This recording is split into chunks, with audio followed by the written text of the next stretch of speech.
I don't think there was ever one moment where I just thought or woke up one morning and go, blacksmith, that's what I want to be.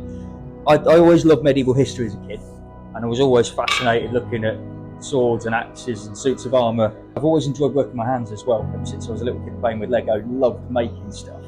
Try everything you can, try every material, even if you think you're not going to enjoy it. Have a play. It's inspiration. At the end of the day, it's just exposing yourself to as much as possible.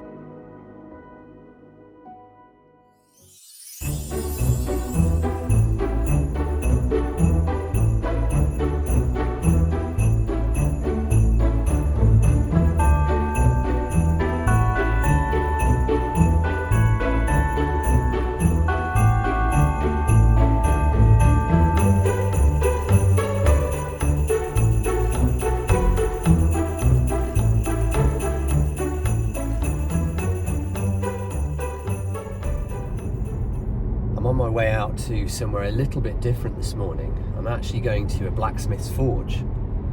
But this blacksmith's forge belongs to an artist blacksmith.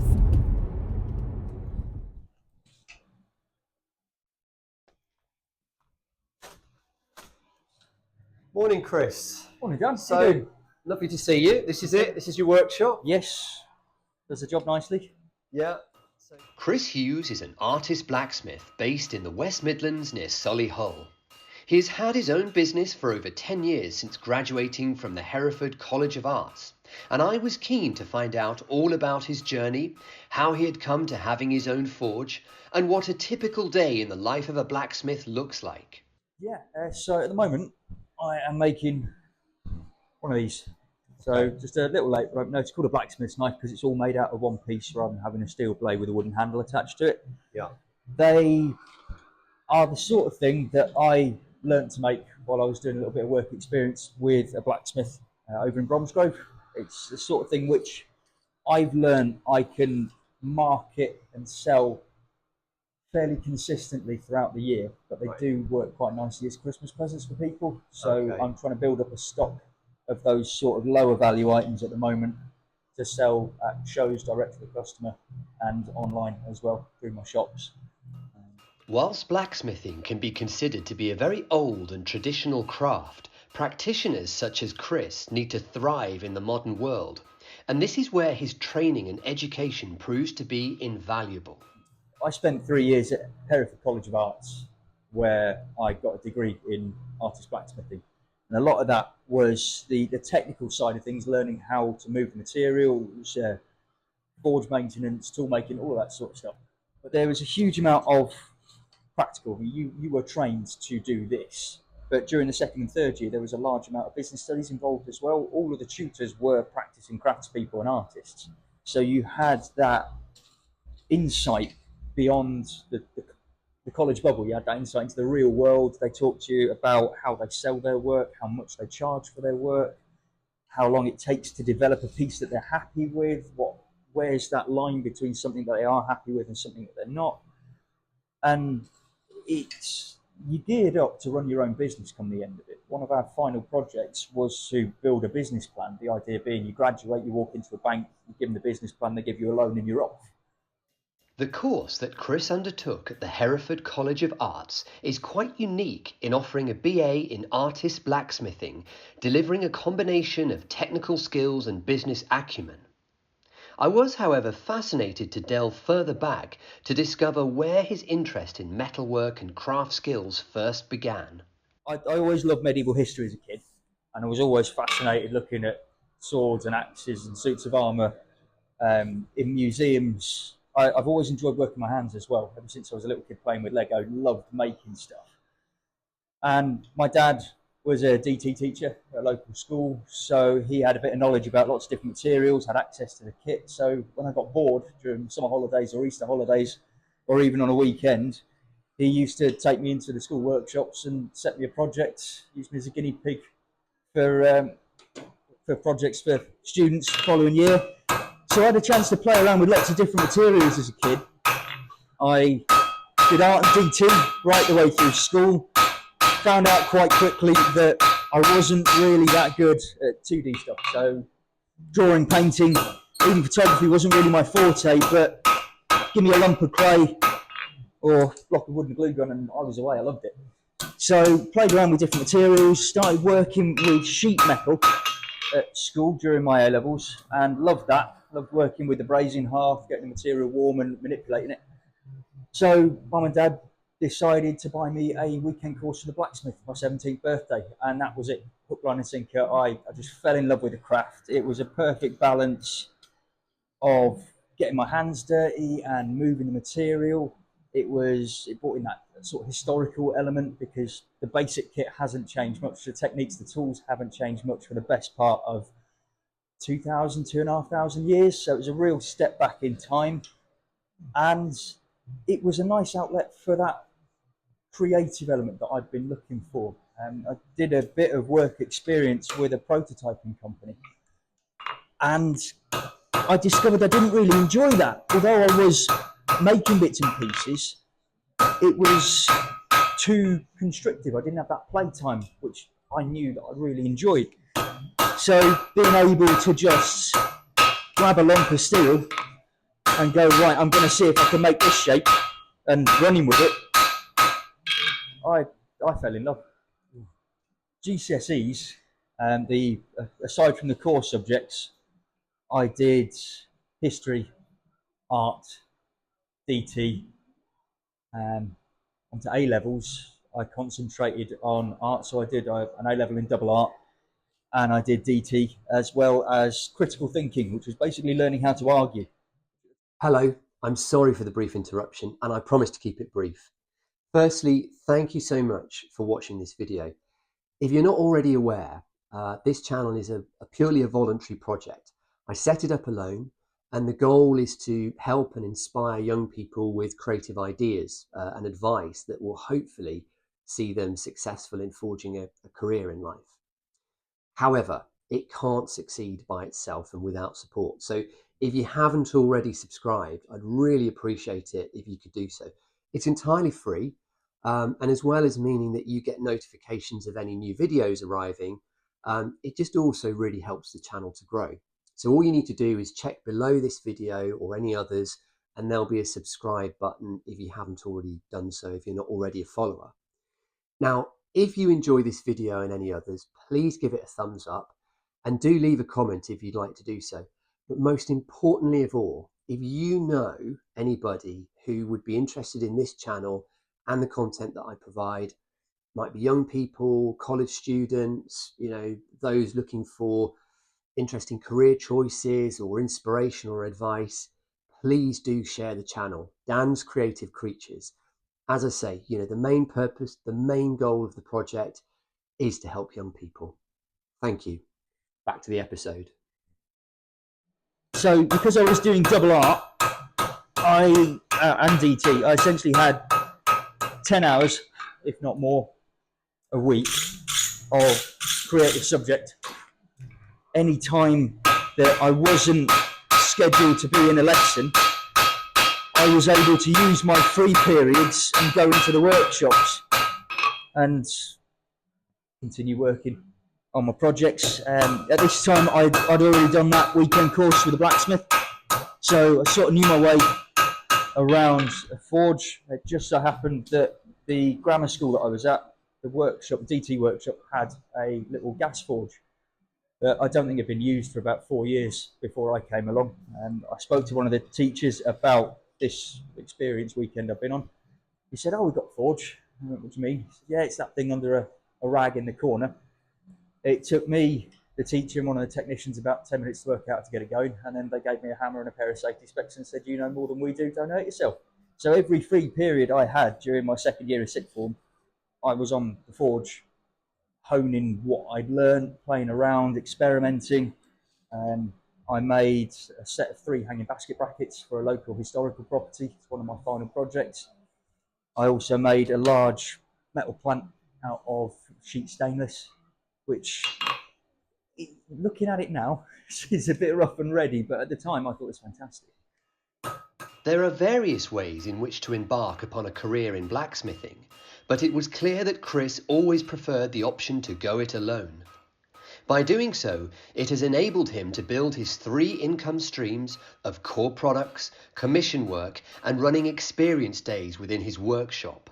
I developed my own style over those 3 years, so I knew what I liked, what sort of aesthetic I liked, and I was able to apply that aesthetic to different products to create different items to sell.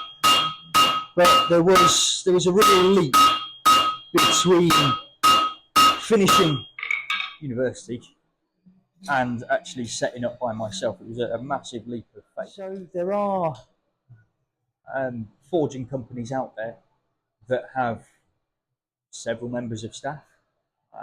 Most blacksmiths, I think, are one-man bands. The craft to sort of lead itself to that. It's not an easy workspace to share, because you'll often find yourself bouncing from one bit of kit to another. So trying to plan, right, I'm going to be using this bit of kit and that bit of kit, whilst my partner uses that bit of kit and that bit of kit, you don't end up bumping into each other. The larger the workshop, the easier that is, but that increases your overheads and makes it more difficult. Plus, you've got to find someone that you really enjoy working with, especially if you're in a fairly intimate workshop and you're working on the same project. You've almost got to know, without talking to each other, what they're going to be doing. And I suppose working by yourself as well, you've got that complete creative scope. Yeah, you've got that. Obviously, if you're doing commission work, you are guided by the client somewhat. So I've always liked to think that people will come to me because they've seen the pieces that I've made in the past and they like my work. So they won't ask me to make something that is not in keeping with the sort of stuff that I would usually make. But at the end of the day, you're making it for them, not for yourself. So you do have to sacrifice what you want to do to make the client happy. There have been clients where I've said, no, can't do that, won't do that. Mainly because what they're asking of me is not feasible within my workshop, within the kit that I've got. And I just have to say, it's not something that I can do for you, but I think this person will be able to. So you try and pass them on to someone who can make what they're after. But at the end of the day, if you've got to make money to pay the bills, sometimes you have to do what other people want to do rather than what you want to do. I've never had any interest in shoeing horses, and I've made a few small sections of railings, but large double gates, long stretches of railings, I'm not geared up for that. I haven't got the workshop for it. If I'm running experience days 2 or 3 times a week, I can't afford to have the workshop clogged up with large projects. So it becomes a bit of a health and safety concern if your workshop's littered with large pieces. So because of the way that I've geared my business towards the experience days, because that's where the demand is at the moment, I've moved away from doing the larger architectural pieces, which is what people would expect some blacksmiths to do. The general perception of blacksmithing is big, heavy industrial stuff. But there's another side to it, which is the smaller, delicate, more intricate, almost domestic side of things. And that's where I like to try and point myself, because it's not necessarily what people expect. It makes you a bit novel, which from a marketing point of view is really useful. It makes you more appealing. People want to buy things from you because they haven't seen it before. So just thinking about this workshop then, how did this come about? This came about because of the pandemic.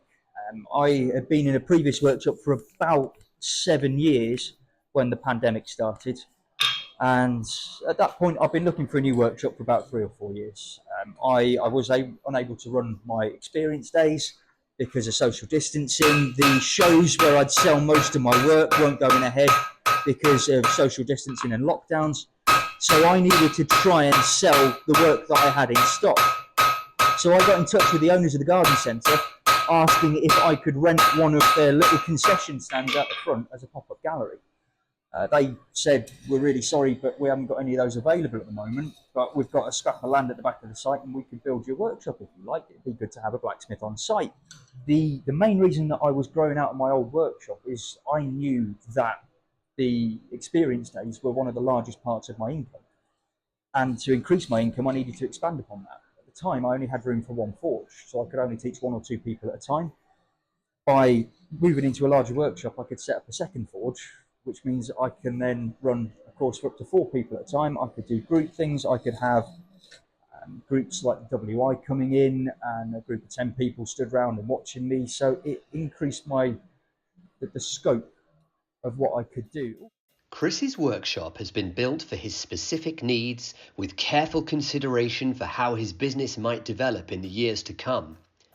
Nevertheless, I was quite surprised at how traditional a blacksmith's kit still is.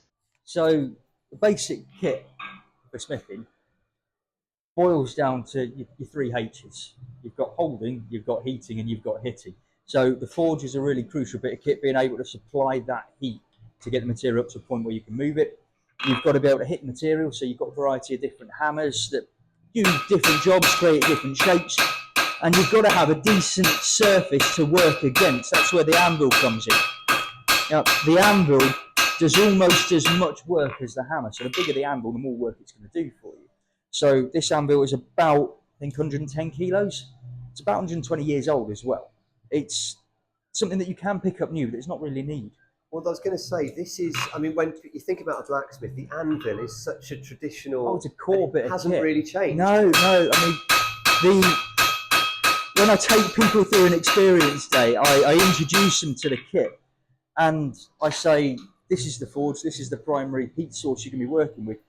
It's a glorified barbecue, the hairdryer stuck on the back of it. It's a ridiculously simple bit of kit. It hasn't changed much since the Bronze Age. It's just gone from a pit that was dug into the ground to a pit that's now at hip height, so it's more comfortable to use. And you've got a mechanised air supply on the back. You've got an electric fan instead of a set of bellows to give you a consistent airflow, which gives you a consistent heat and helps you to prevent the bar from damaging. So it's a ridiculously simple bit of kit. And in my mind, there's a reason why it hasn't changed for such a long time. If it ain't broke, you don't try and fix it. So the forge hasn't changed shape for a very, very long time, and most anvils haven't changed shape for a long time either. This is what's known as a London pattern anvil. It's made by Peter Wright, I think over in Oldbury, turn of last century, possibly a little earlier.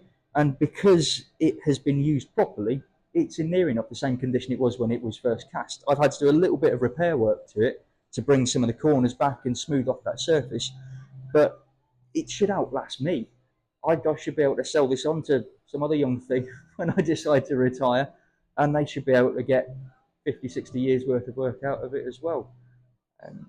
The really nice thing for me is this is a step back in time. Although I'm working in a modern workshop with electric lighting, the core of it is so traditional, it's so steeped in history that you can almost envisage how Romans, Vikings, Egyptians, everyone else is working with iron.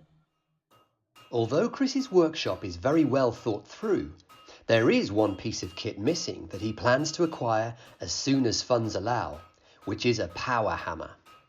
He explained to me why this is so important to his future growth. So a power hammer is a big mechanical hammer. Right. It's a pallet of steel, about that sort of size on the top, another one at the bottom. Got an engine that just throws that top pallet down. So it's essentially working with a bigger hammer, a mechanical one, operated with a little foot pedal. Harder you push the pedal down, the heavier your blows come down. So it just enables you to move material faster, which makes you more efficient, and, like I said earlier, keeps yourself going longer. Another thing you do as a smith is you make a lot of your own tools. So back here, I've got a selection of the jigs that I use. So whenever I'm designing or making something, if it's new, I try and work out if I can tweak the design to use a jig that I've already got. There is no doubting Chris's self-reliance and drive, but a huge part of his success has been reliant upon building up a network around him. A large part of this has come through exposure at live shows, where he's really been able to bring his business to life.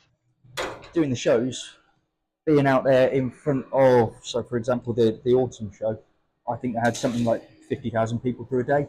10% of those people see you, and 10% of those people decide that they want something from you. That's a lot of people who either want to buy something or have you make something. So those sort of shows, they are fantastic exposure. It's a brilliant shop window for people, not just to see what you do, but to have a chat with you. I go, oh, could you do this? And I go, yeah.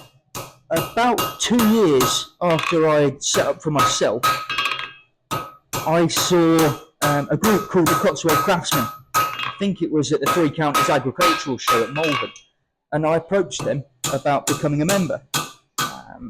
I had to go in for sort of an interview. I had to set up a mock stall in their gallery. They vetted me, they vetted my work, and I was accepted as a provisional member, I think, in 2014. And that is brilliant. It's a really nice support network. Although it's technically a guild, it's more of a cooperative. You're all in it to help each other, and having that network is really, really valuable. You do find doing something like this that you can become quite isolated. You only ever see people at other shows where you're going and you're exhibiting, and sometimes, if you're not careful, you can view those people as competition. Generally, there's only so much money to go around, so they are competition, but they're also in exactly the same boat as you, so you can find a sort of camaraderie amongst them.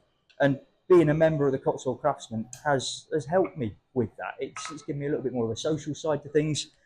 It's also given me that confirmation that my work is good enough, it is going to sell, and it's valued, which isn't necessarily something that I appreciated.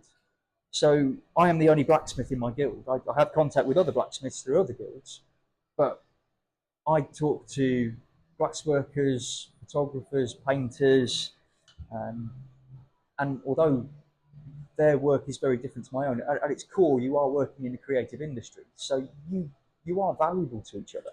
I'd recommend anyone who is starting out in any sort of craft or art that they try and involve themselves with those sort of groups, because it helps. If I'm completely honest, I was not really confident in myself when I left university. I'd had some rough group critiques where my peers had asked some challenging questions and made me really question what I was doing. And it was difficult building that confidence to put myself out there in front of the general public and start to try and sell my work. And it was a strange experience, because it was actually quite easy. I started to realise when I started selling work that my core client base was not the sort of people who were critiquing my work at university. And that leap made me realise that those weren't the sort of people that I needed to keep happy. I needed primarily to keep myself happy, so I needed to try and guide myself into doing something that I wanted to do. But I needed to learn what other people wanted, so what the sort of people I wanted to sell my work to, what they wanted. And once I got over that hurdle, selling work became easier, designing work became easier, because I had more focus. But that was really tricky to begin with. And unfortunately, there is no way around it. For anyone who's getting into this, you either have to build up your confidence, and you have to build up a bit of a thick skin, because there will be people out there who will tell you that they don't like your work, and they won't be subtle about it. And that applies on a wider scale as well. Certainly when you're looking at things like social media, like, people are able to spout off wherever they want, but does their opinion actually matter to you? Once you get past that, it gets easier. When it comes to social media, Chris is reliant on his family to help manage his online content, as his job is too demanding to be able to give it his full attention. This support structure is crucial to ensuring that his business continues to gain exposure. Yeah, it's having those people in place, and also having the confidence in them to do what you want them to do, or what needs to be done. I've learned that being self-employed means that you rarely rely on other people. You have this sort of feeling that you need to do it all yourself, and that takes its toll. So starting to learn that there are other people out there who can do the work for you, whether it's having someone to do your social media, someone who books your shows for you, or even just, in my case, having someone who can powder coat the work for you instead of you having to stand there for hours cleaning it all up and spray painting it by hand. And there are people out there who do certain things in industry and outside of industry for a reason. So you might as well utilise them. They're there for people like you. So what do you think the future holds for you then? You've obviously got your setup exactly as you need it now. You've got a very diverse set of types of customer and requirement. Do you have sort of views on where sort of next 5-10 years might take you? I've never put much faith in like the 5-year plan, because I never know what life's going to throw at me, and I never know what I'm going to want to be doing in 3 or 4 years. At the moment, I really enjoy running the experience days, so I can see myself continuing those. Certainly from a financial point of view, it makes sense because that's where the demand is at the moment. When I've got myself the power hammer, it opens up the possibility of making larger, more intricate items faster and with a little bit more accuracy. It's that's the main thing at the moment, is building up that balance in the bank to afford a bit of kit, which is going to keep me going for longer, because at the end of the day, this is a really physical job. So I need to start to plan, how am I going to do this for the long run? I can't work everything by hand. My tutors always said the most difficult and expensive bit of kit to fix is yourself. So you look after yourself as much as possible.